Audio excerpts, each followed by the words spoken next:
नमस्कार, मैं एडी महेश। आज हम पढ़ेंगे कक्षा 12वीं पाठ 9 शासक और इतिवृत्त भाग 2। हमने पिछले वीडियो में मुगल और उनके साम्राज्य के बारे में पढ़ा था। अगर आपने ये वीडियो नहीं देखा है तो मैं डिस्क्रिप्शन में इसका लिंक डाल देता हूँ, आप देख लीजिए। आज हम शुरुआत करते हैं दूसरे पॉइंट, इतिवृत्त की रचना। जब हम लोग इतिवृत्त की रचनाएं कहते हैं यानी कि इतिहास की रचना के बारे में बात हो रही है। जब इतिहास की रचना के बारे में बात हो रही है तो यहाँ पर सबसे पहले हम लोगों ने पिछले वीडियो में भी बताया था कि मुगल अपने आप को सुनिश्चित करना चाहते थे कि आने वाली पीढ़ियों को उनकी बारे में जानकारी प्राप्त हो सके, यानी उनको ये चीज़ पता लग सके कि वो कितने ज़्यादा विजयी थे। और यही कारण था कि उन लोगों ने इतिहास लिखवाए थे। और इतिहास को जब उन्होंने लिखवाने की बात करी तो उसके पीछे एक और कारण था, और वो कारण था लोगों के बीच में या शासकों के बीच में अपना दबदबा दिखाना।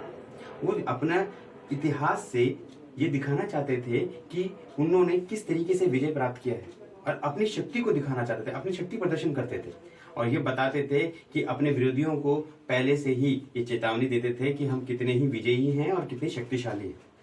और इन्हीं इतिहासकारों ने और इसी में इतिहास में लिखा गया है शासकों के शाही परिवारों के बारे में, उनके अभिजात वर्गों के बारे में, दरबार के बारे में, उन सारी व्यवस्थाओं के बारे में जिन्होंने वो युद्ध लड़े थे, कैसे किस परिस्थितियों में वो युद्ध लड़े।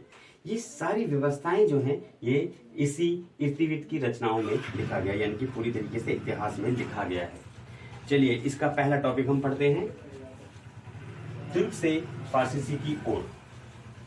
जैसे कि अगर हम बात करें कि इसमें बहुत सारे इतिहास नहीं थे, जिसमें 3 इतिहास इसमें लिखे गए थे, जिसमें कि अकबरनामा, बादशाहनामा और आलमगीरनामा। आलमगीरनामा औरंगजेब के द्वारा दी गई एक पदवी थी, कहानी थी। अब बात करते हैं कि ये लोग तुर्क से फारसी की ओर किस प्रकार आए। अगर हम बोलें, इनकी मातृभाषा थी तुर्की। जब बाबर भारत आए तो वो तुर्क भाषा लेकर आए थे, और वो तुर्की में ही अपने सारे रचनाएं लिखवाई थी। उनकी सारी कविताएं तुर्क भाषा में थी। लेकिन अकबर ने सोच समझकर फारसी को अपना मूल भाषा बनाया, और उन्होंने अपने सारे इतिहासों को फारसी में ही लिखवाया। ऐसा नहीं था कि ये लोग हिंदी नहीं बोलते थे। जब दिल्ली सल्तनत की बात थी तब ये हिंदी का इस्तेमाल किया करते थे, और अपने मुहावरों में हिंदी का इस्तेमाल करा करते थे। जब हिंदी और फारसी का जब मेल हुआ तो एक नई और भाषा बनी जो थी उर्दू। इन दोनों का मेल ही था जो उर्दू निकलकर सामने आया। अगर हम बात करें कि फारसी से इतना ज्यादा लगाव क्यों था, अगर हम बोलें कि जब अकबर के पास जो ईरान या मध्य एशिया से आने वाले जितने भी यात्री होते थे या प्रवासी हुआ करते थे, उन्होंने हमेशा से ही फारसी भाषा को ही प्रोत्साहित करने की बात रखी, और उन्होंने हमेशा से ही दरबार में फारसी भाषा को बताने की या बोलने के लिए सिफारिशें भी की, जिस कारण फारसी भाषा जो थी वो बनी हुई थी। और ऐसा था कि माना जाता था कि शासक में यानी कि शासन प्रणाली के अंदर और जो शाही परिवार थे वो फारसी भाषा ही बोला करते थे, क्योंकि लेखकों को इतिहास लिखना था, इसीलिए उन्होंने भी फारसी भाषा सीखी, और जो लिपिकार थे उन्होंने भी फारसी भाषा सीखा। जैसे कि अगर हम बोलें कि बाबर की लिखी हुई सारी किताबों को भी फारसी में ही अनुवाद करवा दिया गया। उसके बाद भारत की रामायण, महाभारत, इनको भी अकबर ने फारसी भाषा में ही इसको अनुवाद करवाया, और यही उनकी मातृभाषा के रूप में आगे दिखाई पड़ती है। चलिए अब हम चलते हैं दूसरे टॉपिक पर, पांडुलिपि की रचनाएं। पांडुलिपि की रचनाएं अगर हम कहें तो ये कुछ और नहीं, ये सिर्फ एक श्रृंखला है जो कि किताबनामा से है या किताब लय से है, जिसको हम लोग लाइब्रेरी कहते हैं। सिंपली बात है, क्योंकि अगर हम लोग बोलें जैसे कि लाइब्रेरी से हम लोग किताबें लेते हैं, उसी प्रकार यहीं से ये सारी किताबों को लिया गया और बताया गया, पढ़ाया गया कि उनको किस तरीके से रखना है या कर बनाना है। तो जैसे कि अगर हम पांडुलिपियों के बारे में बात करते हैं तो इनमें वो सारे कलाकार आते हैं जो कि पांडुलिपियों के अंदर जिन्होंने सहायता करी, जैसे कि पेपर को काटने वाला, यानी कि पृष्ठों को काटने वाला, ठीक है, उनको जिंद चढ़ाने वाला, या पेपरों एक दूसरे पेपर्स को रखने वाला, ये सारे लोग इसी के अंदर आते थे। और इनके अलावा चित्रकार, लेखककार, सुलेखक वो होते थे जो कि लिखी हुई चीज को हूबहू लिखा करते थे। आज के टाइम पे जैसे हम लोग कहते हैं फोटोकॉपी, उसी टाइम पे वो लोग, ठीक है, सुलेख लिखा करते थे। अगला टॉपिक है हमारा रंगीन चित्र। रंगीन चित्र ये बहुत इंटरेस्टिंग पॉइंट है अगर हम लोग देखें तो, क्योंकि अगर हम रंगीन चित्र के बारे में बात करें तो रंगीन चित्र हमेशा से ही कि शक्ति राजा की शासक के या राजा के शक्ति को दिखाने के लिए, दर्शाने के लिए बहुत ज्यादा जरूरी थी। जो लिखकर नहीं दिखाया जा सकता था वो चित्र बनाकर रंगों में पिरो के दिखाया जा सकता था। लेकिन अगर हम कहें कि उस वक्त के जो रूढ़िवादी मुसलमान थे, उनका ये मानना था कि रंगीन चित्र नाम की कोई चीज नहीं होनी चाहिए। हादिस जो कि मोहम्मद पैगंबर जी के ऊपर लिखी हुई एक किताब थी या उल्मा था, जो बताया गया था, उसके अंदर भी बताया गया था कि चित्र नाम की कोई चीज नहीं होती, ये सिर्फ ऊपर वाला ही बना सकता है, और ये एक अलग तरीके की जादू है जिसको इन्होंने चित्रकला को मानने से इनकार कर दिया था। लेकिन अबू फजल जो कि एक बहुत बड़े लेखककार थे, जो कि अकबर दरबार के, उनका यह मानना था कि चित्रकारी एक जादुई कला है, इसको किसी के द्वारा दबाया नहीं जा सकता। और इनका यह मानना था कि ऐसा नहीं हो सकता कि बिना चित्रों के कोई इतिहास हो।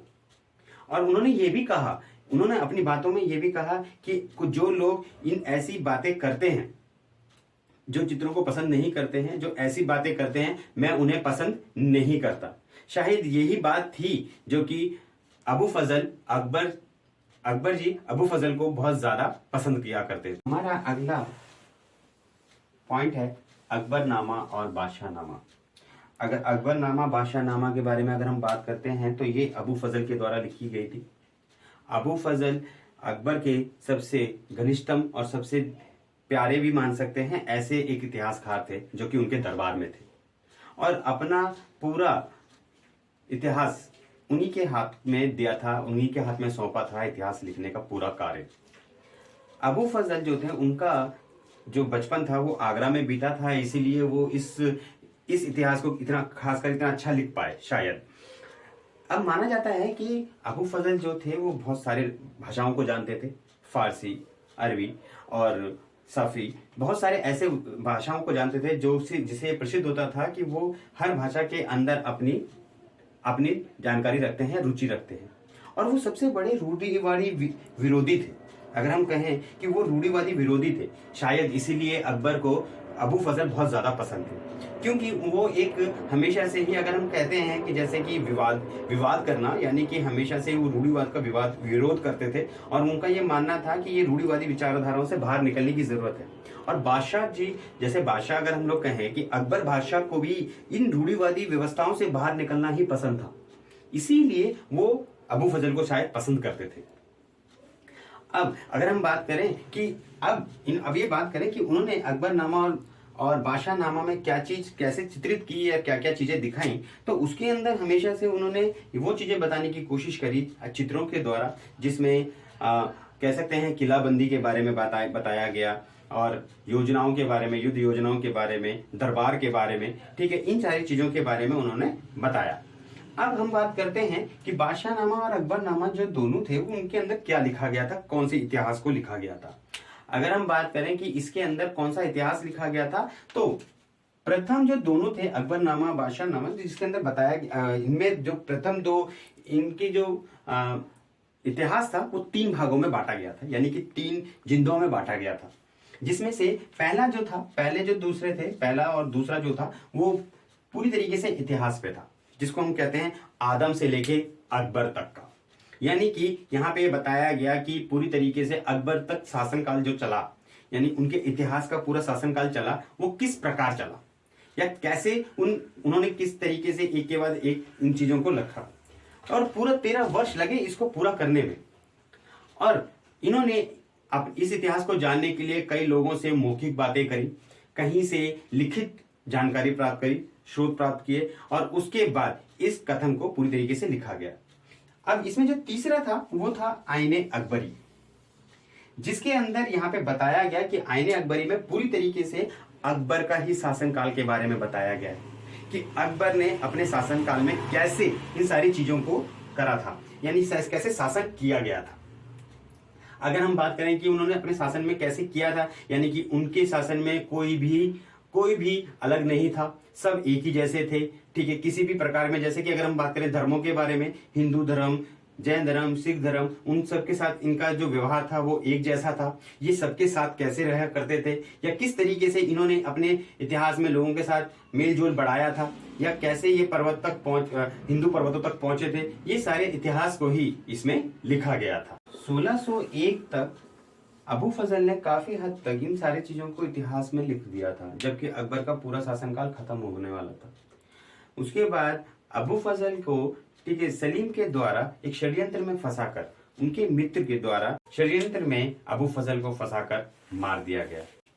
चलिए आज का वीडियो हम यहीं पे रोक करते हैं, अगली बात हम पढ़ेंगे अगले वीडियो में। धन्यवाद।